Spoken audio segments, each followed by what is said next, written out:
Hola amigos y amigas de Historias Destacadas, hoy nos vamos a dar un gustito, un lujo, tener acá al profesor Fabio Nigra. Fabio Nigra es profesor, licenciado y doctor en Historia por la UBA, tiene una maestría en Política Económica Internacional por la Universidad de Belgrano, es titular de la Cátedra de Historia de Estados Unidos de la UBA, da seminarios, es el director de la carrera y ha escrito varios libros, entre ellos Una historia económica inconformista de los Estados Unidos, Hollywood y la historia de Estados Unidos, historia de cine, Hollywood y Estados Unidos. ¿Cómo estás, Fabio? ¿Todo bien? Todo muy bien y agradezco la invitación y bueno, agradezco a los que estén acá escuchándome. No, por favor, gracias a vos. La verdad que es un lujo. Hace rato que teníamos ganas de charlar con vos, porque, bueno, uno de tus temas de investigación es esta relación que aparentemente existe entre Hollywood y el Pentágono, el Departamento de Defensa. ¿Esto es así? Yo creo que hay películas de Hollywood que tienen una, digamos, una vocación por quedar bien con el Pentágono y hay otras películas que son básicamente para reclutar. Ejemplos. Top Gun es una película para reclutar. A la Fuerza Aérea le faltaba gente y entonces hacen esa película que cuando sale fue tal el éxito que, por ejemplo, diferentes gente de las Fuerzas Armadas, Marina, Fuerza Aérea, tenían un puestito en el hall del cine. ¿Entendés? Sí, O sí. sea que salían del cine y Y firmaban. firmaban. Hay películas que necesitan al Pentágono porque si no les saldría todo mucho más caro. Te pongo ejemplos contradictorios. La caída del Halcón Negro. Ellos podían usar helicópteros Bell y transformarlos digitalmente, pero se les encarecía no sé cuántos miles de dólares más. Entonces necesitaban los Black Hawk. ¿Entendés? Entonces, ¿qué hicieron? Y esto es muy común. Le entregan al Pentágono el guión. El Pentágono censura. En la caída del Halcón Negro hay un par de censuras muy evidentes y un par de mentiras bastante gruesas. ¿Sí? Y entonces los tipos abarataron costos. Contrario censo, Apocalypse Now, se tuvo que ir a filmar a Filipinas, tuvo que sentarse con las Fuerzas Armadas de Filipinas, poner plata para que les presten los helicópteros, porque en el Pentágono deben haber leído el guión de Apocalipsis y dijeron, no, nosotros no somos esto. Pero hasta te censuran malas palabras. No, un oficial del ejército de Estados Unidos no dice malas palabras. O sea, hay una relación de dependencia en donde hay como un momento clave que es a principios del 42, en que Roosevelt, una vez ya ingresados en la Segunda Guerra Mundial, al ser atacados por Japón, declararle la guerra a Japón, que Hitler por primera vez en su historia cumple un pacto que había firmado y entonces, como tenía un pacto mutuo con Japón, le declara la guerra a Estados Unidos. Roosevelt arma lo que se llama la OWI, Office of War Information, la Oficina de Información de Guerra, en donde concentra varias dependencias que andaban dando vueltas, entre ellas la abuela de la CIA, que es la OSS, y otra que tiene que ver con o sea, la propaganda bélica. Entonces, todos los guiones iban a la OWI, eran censurados y los devolvían para que hagan la película que la guerra necesitaba. Películas tales como Bombardier o películas tales como, qué sé yo, 30 segundos sobre todo. ¿Entendés? O sea, es íntima la relación entre el Pentágono. Claro, pero en un contexto de guerra es más entendible, ¿no? Pero digo, esto se mantuvo en el Estados tiempo. Unidos vive en guerra. Claro. O sea, acordate que JFK, ¿con qué empieza la película JFK? ¿Te acordás? Y acá me mataste, ¿eh?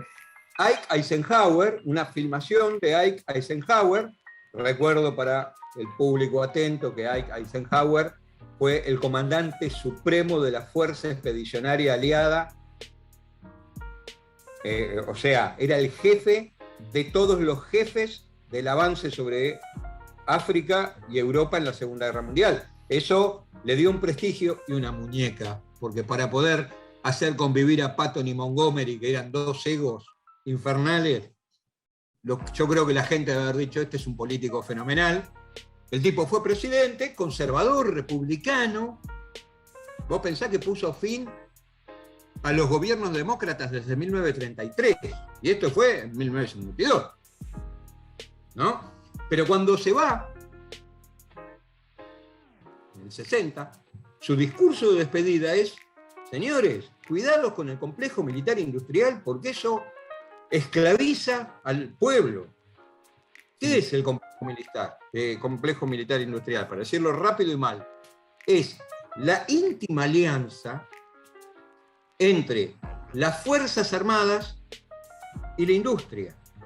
De forma tal que, ejemplo concreto, dos te voy a dar. Vos sos el coronel Mackenzie de la Fuerza Aérea, ¿sí? Ya está, pasás a retiro. No pasás a retiro, te retirarás con 55 años y pasás al directorio de la McDonnell Douglas. O sea que provee aviones de combate al ejército y a la Fuerza Aérea, y a la Marina, ponele. ¿Se entiende? Sí, sí. Ese muchacho tiene mucha rosca, porque llegó, te digo, coronel, ponele general. Tiene llegada en Washington, hace lobby, en Estados Unidos el lobby está permitido, es legal, pero al mismo tiempo tiene llegada sobre sus antiguos camaradas. O sea, yo, general retirado, paso a tomarme un whisky con el general en la actividad y le digo: negro, mirá este avioncito, mirá qué chiche, por 30 palitos te saco uno. Es terrible, es terrible. Y por eso, o sea, caer en que Estados Unidos vive en guerra exclusivamente por eso es un error. Es ser muy lineal. Estados Unidos, digamos, es un país muy grande y muy complejo, tiene muchos intereses encontrados, pero tiene fracciones de clase que van alternando en el poder, confrontando y reposicionándose según el momento y las condiciones. En consecuencia, el complejo militar industrial en la época neoliberal, o sea, desde Reagan para acá, ha llegado a un grado de importancia y desarrollo que no sé si sabías, pero hay una bolsa especial para contratistas de defensa.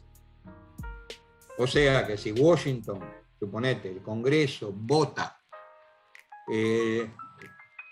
pedir una licitación para un nuevo avión de combate, las acciones de Boeing por ahí suben. ¿Se entiende? O sea, llegamos a ese nivel. Pero esto también está en un plan más general. O sea, Estados Unidos, digamos, yo soy muy partidario, por más que haya gente que no está de acuerdo conmigo, yo soy muy partidario de la teoría de la burocracia. O sea, no digo que el presidente es un pele que no existe, lo que digo es que el presidente es la cabeza de un engranaje muy grande que es el aparato burocrático.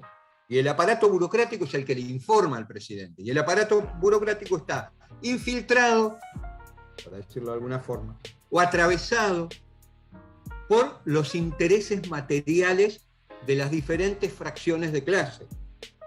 Entonces, ¿qué le llega al presidente?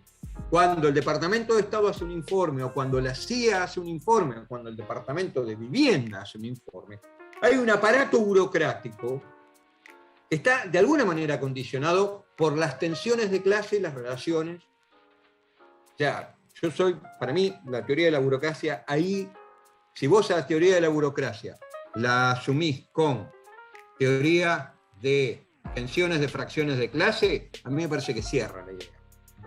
Podemos discutir todo lo que vos quieras. Pero, o sea, ¿qué requeriría comprobar eso?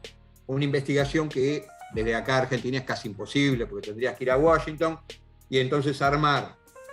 Vos sabés que hay, periódicamente se publican el Who is Who. Yo tengo uno acá, el Who is Who. Están por ahí, está por ahí arriba, o acá abajo, qué sé yo. Mirá, ¿Qué sería? Who is Who in American Politics. ¿Quién es quién en la política de Estados Unidos? Y también está para las grandes industrias. Entonces, si vos empezás a cruzar esa información y ves el cargo que desempeñó en la administración tal, vos podés armar un mapa de intereses, contradicciones y política. En el largo plazo, demócratas y liberales, que no tienen una gran diferencia, uno es la izquierda de la derecha y otro es la derecha de la derecha. ¿Sí? Esos son los dos partidos. Pero en líneas generales tiene un objetivo estratégico desde la Segunda Guerra Mundial. Y ese objetivo estratégico, ¿cuál es? Es mercado libre absoluto bajo la hegemonía de Estados Unidos. Entonces, más de una vez, la cuestión bélica estaba en función de mantener la defensa del mundo libre, Guerra Fría, ponele. Pero desde que cayó el muro de Berlín, vos tenés otros problemas a solucionar. La competencia interaliada, o sea, no es lo mismo Alemania de 1955 que la Alemania de 1995. Y entonces hay una tensión ahí que Estados Unidos, de alguna manera, tiene que dejar de pensar que es hegemónico, y entonces lo que hace para poder tratar de ser la voz que pone orden en el multilateralismo que ellos no desean, es inestabilizando zonas. Entonces te invado Irak, entonces voy a Afganistán, entonces saco a un dictador sangriento de Bulgaria o de Libia. Y entonces movilizo tropas. ¿Vos pensás que es el único país del mundo? Y con esto termino para que me hagas una pregunta que no te dejé echar nada. Es el único, o sea, Estados Unidos, promedio de los últimos 20 años, 30 años, el presupuesto militar de Estados Unidos es la mitad del resto del mundo. O sea, sobre 100 de presupuesto militar, el 47, 48 es Estados Unidos. Un mensaje transparente. Claro. Entonces, bueno, pasando un poquito en limpio, hablamos de... Volví loco, ¿no? No, está bien, yo te voy siguiendo. Acá estoy viendo que tengo un librito que se llama Operación Hollywood, que me la habías, no sé si se llega a ver ahí bien. No se ve bien, ahí sí. Me lo habías recomendado vos, porque habla bien de esa relación que existe justamente entre el Departamento de Defensa y el gobierno. Y había un personaje clave, que ahora no me sale el nombre, que era justamente el censor, el que recibía el guión y decía, bueno, ¿cómo? No, era un militar, sí, ahora no me acuerdo el nombre, pero era un militar que tenía ese cargo de recibir los guiones, sí. Claro, pero a ver, pasando en limpio sería, no es que hay una obligación de las productoras de Hollywood de mostrarles el guión al Pentágono, lo que sí hay un montón de facilidades económicas que lo hacen irresistible, digamos, o sea, por esto que hablábamos al principio, que es mejor hacer un buen negocio que una buena película. Entonces, por ahí se necesitan... Sí, pero también te lo pueden hacer muy difícil. O sea, no solamente si vos no te sometés, digamos, no te ayudan, te la pueden hacer difícil. ¿No? Mandándote inspecciones, diciendo esto no se puede, esto es secreto de Estado. Claro, bueno, y me imagino que durante la época de McCarthy era mucho más picante la cosa. Pero bueno, esa sería entrada en otro tema. En otra discusión. Así todo, hay películas post-McCarthy, pero del 60, pero que se postulan, o sea, películas raras, por algo son desconocidas.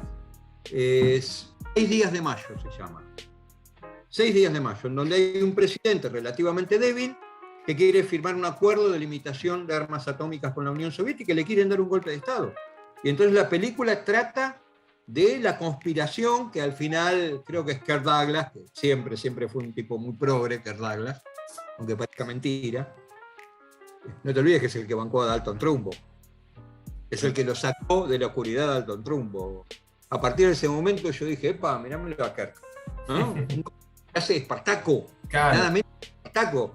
Una novela escrita por un comunista, como Howard Fast, ¿no? Pero en donde él, que es un milico del Pentágono, que es como que ve la conspiración y la desbatata. Pero es sorprendente que Estados Unidos diga, epa, una película de Hollywood con principales actores de Hollywood pensando en un golpe de Estado en Estados Unidos. No, es rarísimo. Puede pasar, puede pasar. Y bueno, después estuvimos hablando un poquito sobre el complejo militar industrial, que es esta relación que existe entre digamos, los contratistas privados y, bueno, no sé si hay contratistas públicos, pero entre ellos y el Estado, digamos. Y esto que vos decías de que se van pasando, que también recuerdo un caso que ahora, bueno, es súper conocido, el que... este muchacho que estaba con Kennedy, que después estuvo en la siguiente administración, que era de la McNamara. Ford. McNamara. McNamara. McNamara, ahí está. Sí. Que era de la ¿Vos Ford. vos viste por casualidad The Fog of War? Sí, sí. Tremenda. Tremenda. A ver, y esto, yo lo que aprendí, aprendí mucho con esa película, Sí. porque es sobresaliente. Recomendable. La traducción al castellano siempre fue un espanto, así que por eso lo digo en inglés. Ponele, si querés, un sobreimpreso, porque Pendiente todavía es una falta de respeto que se llame así, la película en castellano. ¿No? Es La bruma de la guerra. Claro. La traducción es La bruma de la guerra, que es un clásico hablar de la bruma, que son, digamos, el humo de los cañones, eso es lo que quiere decir. Una de las cosas importantes que aprendí de ahí, lo que es clase dominante. ¿Sí? ¿No lo escuchaste hablar en inglés a McNamara? El inglés bostoniano, o sea, parecía un inglés en la dicción hablando de McNamara. Pero además, la gran pregunta que me hice siempre, vos dejás un cargo, el primer presidente de la Ford, esta es mi computadora que me hace ruido por una conexión. Vos dejás el cargo de presidente de la Ford, el primer presidente no Ford de la Ford, con sueldo anual, con stock option y todo eso, de $1 millón de 1960 para ganar $25.000. Si eso no es la militancia de la clase dominante, salvo que haya sido un terrible corrupto, pero eso no se sabe. Pero ponerle que no haya sido un terrible corrupto. La militancia de clase dominante, le dijeron, te toca a vos, ¿o no? Y dejar de ganar un laburo en donde era Gardel, había logrado que la Ford tenga ganancias después de años, era admirado, era respetado, a un lugar en donde terminó odiado por medio planeta. ¿Cómo no? Sí, igual. No creo que le importe mucho eso. Lo que sí había como una coherencia en hacer daño, porque después fue presidente del Banco Mundial hasta que se jubiló. Claro. O sea, su objetivo era hacer daño al mundo. Sí, sí. De todas las maneras posibles. De todas las maneras posibles. Bueno, entonces, este complejo militar industrial es parte vital, digamos, de la economía estadounidense. Sustancial. Por eso central. esa necesidad de involucrarse en conflictos o de quizás buscar cualquier excusa para entrar en su momento en la Primera Guerra Mundial, en la Segunda. Vos date cuenta, yo creo que en la Primera Guerra se conforma, se arman las bases. En la Segunda se consolida y en la segunda, o sea, en la posguerra de la Segunda, es uno de los ejes organizadores de la economía norteamericana. Vos date cuenta que cuando Estados Unidos entra en crisis, fines de los 60, principios de los 70, había como un rechazo muy grande de la gente hacia la guerra. Carter saca la ley de poderes de guerra, limita la CIA. Y vos date cuenta que la reestructuración que va a proponer Reagan los pone de vuelta en el primer lugar.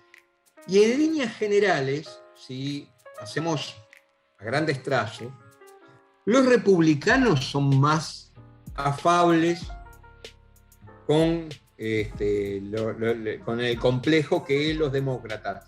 Porque los demócratas, desde Clinton en adelante, juegan más con el capital financiero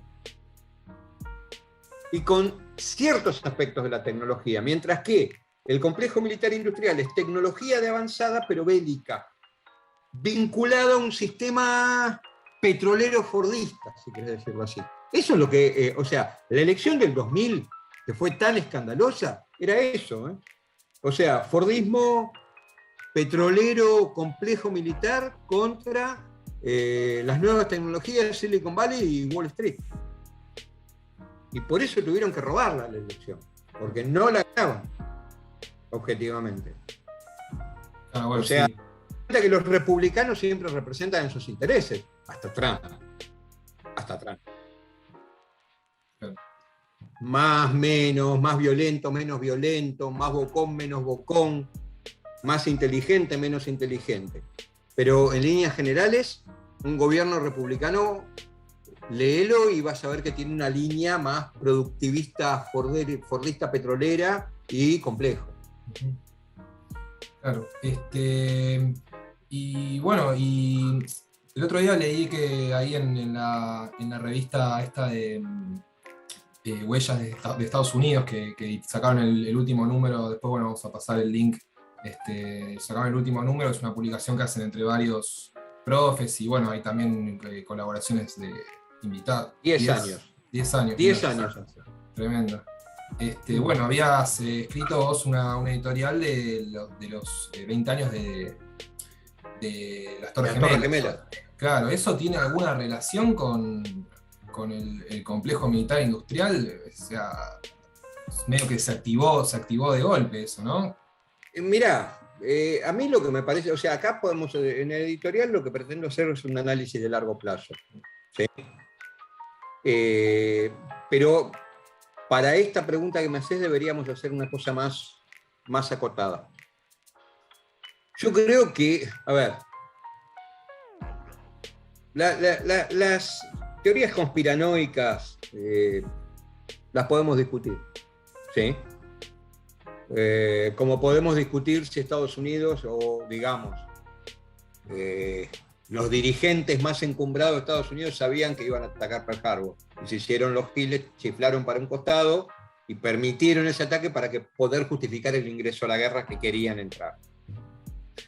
En el caso de las Torres Gemelas, ponele que no haya sido impulsado por cierta interna de Estados Unidos. Bueno, pongamos que no. Vamos a creer la versión oficial, ¿no?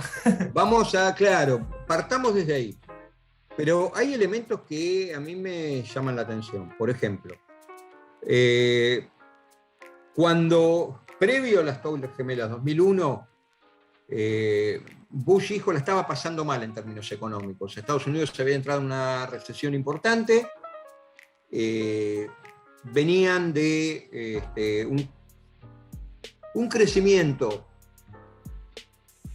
no muy grande, pero constante durante los años de Clinton. Fue tal, en términos macroeconómicos, ese crecimiento, que cuando se estaba yendo Clinton, estaban pensando cómo hacer para devolver lo que habían cobrado en impuestos de más. Devolverle al contribuyente, porque habían llegado al equilibrio fiscal y les sobraba plata. Cuando asume Bush empieza una recesión, esa plata, dijeron no paremos, y ahí es donde viene, si se quiere, una gran ayuda que fue el ataque a las Torres Gemelas. Porque la política neorreganiana que estaba tratando de hacer Bush había bajado los impuestos a los más ricos, que es la clave, ¿no?, del mundo neoliberal. Casualmente viene el ataque y le permite decir, bueno, a ver, déficit, emitimos y empezamos una guerra a tontas y a locas, la guerra al terrorismo. Y vos date cuenta que hicieron desastres. O sea, no había un enemigo, no tenemos un enemigo claro, pero ahí se esconden, vamos. Vos tenés cara de árabe, Guantánamo, o sea, un montón de cosas que le permitieron incrementar el gasto de forma justificada. Y qué casualidad que el gasto que eligen es el gasto militar. ¿Se entiende? Sí, sí. Muchos dicen, detrás de los ataques de Estados Unidos está el petróleo. Puede ser. Mirá, bueno, no hay contradicción entonces. Porque vengo diciendo, Fordismo petrolero complejo, negocio redondo. Claro. Sí, además no solamente el gasto en lo que es equipamiento militar y eso, que bueno, los lobbies estos están chochos, digamos, sino también aumentó mucho lo que es la seguridad interna y pienso, no sé, en el negocio desde en los aeropuertos, no sé, las cámaras de seguridad, digo, todo eso es ganancia, alguien gana con todo eso. Y un detalle más. No, pero eso también sumalo a la lógica neoliberal. Vos sabés que las cárceles en Estados Unidos son privadas. Sí, sí. En Inglaterra también, En Inglaterra también. O sea, el Estado le paga a una empresa para que tenga a la gente en cana. Imagínate el desastre que debe ser eso. Inmate from Litchfield Federal Prison is attempting to contact you. To accept this call, please press 1. ¡Aló! Piper, adoración, ¿sos vos, mi amor? Pero hay otro elemento a tener en cuenta, que es que una vez leí un artículo de unos yanquis muy interesante que decían que digamos, lo que te muestran del presupuesto militar no es verdad. Hay más guita todavía. ¿Por qué? Porque agarran y dicen, bueno, vos tenés el presupuesto, defensa, tanta guita, bárbaro. Pero por otros rubros, inversión residencial, te dicen. Mejoramiento público. Y eso es guita para hacer, qué sé yo, una reforma en el aeropuerto de qué sé yo, de la base Edwards, ponele. Cambiamos la pista de la base Edwards, porque está vieja la pista, de ahí los lugares. Y eso no va al presupuesto militar porque entra por otro lado. Claro. Esos, hay una bocha de rubro. Sí, pienso, no sé, por ejemplo, la comida de las tropas que están en Afganistán, todo eso tercerizado, Es todo privado. Sí. Todo privado. O sea, desde Clinton, bueno, el caso más grotesco, ¿quién hace seguridad de los altos oficiales de Estados Unidos en Irak, Afganistán? ¿Quién hace la seguridad? Ni idea. Pues, el general Pérez. Llegás en un vuelo de inspección a mirar las tropas en Irak. Empresas privadas le hacen la seguridad. Mercenarios. BlackRock. Claro. Bueno, se dice que también Estados Unidos pierde la guerra de Afganistán por abusar de los mercenarios, digamos. A ver, el campamento militar, un fuerte de avanzada, en medio de las montañas de Afganistán, es una empresa privada. El que hace el mantenimiento de los vehículos es otra empresa privada, otra distinta. El que hace el mantenimiento de las armas es otra empresa privada. Privatizaron todo. Claro. Y los muertos lo pone la clase trabajadora. Y los soldados agarran, te dan bonos. ¿Querés estudiar en la universidad? Bueno, serví 2 años o 4 años y te doy un bono para que pague o te pago la universidad. Claro. O peor, Alejandro Schneider me contaba que en Puerto Rico la educación secundaria toda es privada y es muy cara. Entonces él me contaba azorado que, por ejemplo, padres firmando contratos con el ejército de Estados Unidos para que su hijo, o sea, para que el ejército le pague la secundaria, y cuando salía de la secundaria entraba en el ejército. Bien. O sea, entregaban el hijo por educación. Una cosa de loco. O sea, y son un montón de cosas que no se saben, no se conocen, las manejan por abajo. hasta silencian, y entonces te ponen Sex and the City, te ponen Seinfeld, te ponen The Big Bang Theory, para reírte, pavadas, qué simpático, y en realidad el verdadero Estados Unidos es otra cosa. Y bueno, también, no, esto me quedó esto de la oficinita a la salida del cine, digamos. ¿Eso se sigue haciendo? No creo, o sea, lo hicieron por el notable éxito de Top Gun. Claro, sí, los números son impresionantes esa película. Pues se afiliaron un montón se enlistaron un montón de personas, claro, porque mostraban los aviones. Bueno, vamos a mostrar algunas imágenes ahí, porque creo que ¿cómo se llama el actor? Tom Cruise. Tom ¿no? Cruise. Tom Cruise. Que lo hacen ahí. Tom Cruise. Lo hacen parecer más alto de lo que es. Siempre.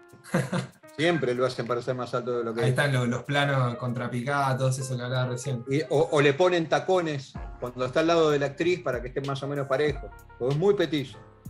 Claro, y bueno, hay una. No sé si esto lo mencionás vos en alguno de tus libros, o lo vi por otro lado, que apuntan a los chicos. O sea, por ejemplo, pienso en el final de Jurassic Park, creo que es la 1, que es algo que. No sé si la viste, te acordás, pero como que termina la película de una manera muy bizarra, como que los están persiguiendo a los protagonistas unos velociraptors y llegan como a la costa y de repente caen los Marines. Un despliegue impresionante anfibio, salen así los barquitos y bajan y muestran el logo de los Marines. De los Marines. Claro, y vos ahí te das cuenta que, no sé si ellos ponen guita o porque acá no le están prestando tanque de guerra ni nada. Es una película para chicos, digamos. Y claro, y apuntan a los niños a que vean eso y digan, wow, quiero ser soldado. Los Simpson te adelantó por años todos este tipo de cosas. Claro, el muchacho el episodio que inventan como una especie de Backstreet Boys, que claro, en realidad es letras para que vayas a join the Navy. Oh, say can you rock? There's trouble in a far-off nation. Time to get in love formation. Your love's more deadly than Saddam. And that's why I gotta drop the bomb. La bomba. Sí, sí. Entres en la marina para que te enganches. Es así. Pero por eso, los Simpson en Argentina, yo siempre digo que no los entienden. En general no se entiende. Se entiende las burradas de Homero, pero tiene episodios que son... El otro día estábamos hablando de un tuit que leí que levantaba al señor Burns, porque decía, bueno, a ver, mantiene un empleado estúpido como Homero, no lo echa. Permite que haya sindicato en la planta, que en Estados Unidos no es lo más común. Si querés hablar con Jeff Bezos, ¿eh? Entonces, dice el tuit, reivindiquemos al señor Burns. Y entonces me reía y me acordaba del episodio Plan Dental, cuando lo eligen delegado Homero, que en su imbecilidad no podía discutir con Burns y el otro creía que era un negociador durísimo. No sé si lo viste ese episodio. Sí. De Plan Dental. Sí, Lisa necesita frenos. El rol de los medios cuando Homero quiere manotear la Venus de Jalea. El papel pero con 20 años lo avisaron. Claro, sí, hay una crítica social tremenda. Es terrible los Simpsons. Y cosas que yo me río, porque digo, objetivamente sin ser yankee, pero más o menos conociendo algo de su historia, yo reconozco que hay un montón de chistes que me pierdo. Imagínate un espectador común que no conoce ni la cultura, ni la historia, ni la sociedad yankee. Se pierde casi todo. ¿Entendés? Pero Los Simpsons por lo menos las primeras 10 temporadas, después empezó a aflojar, cuando empezaron a cambiar los guionistas. Pero las primeras 10 temporadas es uno atrás de otro, son increíbles los episodios. Vos date cuenta, por ejemplo, el tema del respeto a la diversidad cuando aparece Javier. Claro. ¿No? Que Marge lo banca y lo quiere, los chicos lo miran con admiración y Homero está como loco. Y al final termina siendo Javier el que lo salva. O sea, es muy de avanzada Los Simpsons. Yo diría, mírenlos de vuelta, estudien con atención, porque es mucho más potente de lo que se cree esa serie. Bueno, Fabio, para ir cerrando, pues ya no te quiero seguir robando tiempo. Bueno, agradecerte. No, Ojalá por podamos volver a charlar de algunos otros temas. No sé, tengo muchas ganas de charlar sobre New Deal, sé que sabes un montón sobre eso. Pero bueno, más adelante. Y un día, si querés, una reivindicación de Lyndon Johnson, que Sí, bueno, me dicen de todo, me insultan en arameo y yo pido un paraguas sobre el tema de Vietnam y te digo, la gestión de Johnson fue, después de Roosevelt, lo más grande que tuvo Estados Unidos. sí, bueno, eso de yo, una de las primeras clases que tuve con vos en Historia de Estados Unidos, ahí en la UBA, vos decías, el presidente más progresista de Estados Unidos fue Lyndon Johnson, porque tenía el programa de Kennedy, pero tenía una muñeca. Y lograba todo, Claro. y vos pensás, duplicó el presupuesto educativo, inventó los planes para financiar los comedores universitarios, inventó los planes para darle plata a las madres solteras, inventó Medicare y Medicaid. O sea, para adentro, yo ¿entendés? Casi tengo obligación de mirarlo para adentro, más allá de que tengo que entender y opinar sobre su política exterior. Pero para adentro, dos leyes de derechos civiles. Lo tenía apretado del FBI Hoover, a Edgar Hoover. Lo hacía hacer lo que quería, o sea, hay que reivindicar a Lyndon. Era un loco, era un bruto, pero era un fenómeno. Para mí era un tipo progresista, en serio. Claro, pasa que no era tan carismático quizás como Kennedy, ni tan fachero. Claro, claro. Pero bueno, Fabio, muchas gracias y bueno, estamos al habla. Estoy atento a tu llamado, lo que decidas. Y muchas gracias por la invitación, saludos a todos. Esperemos volver pronto.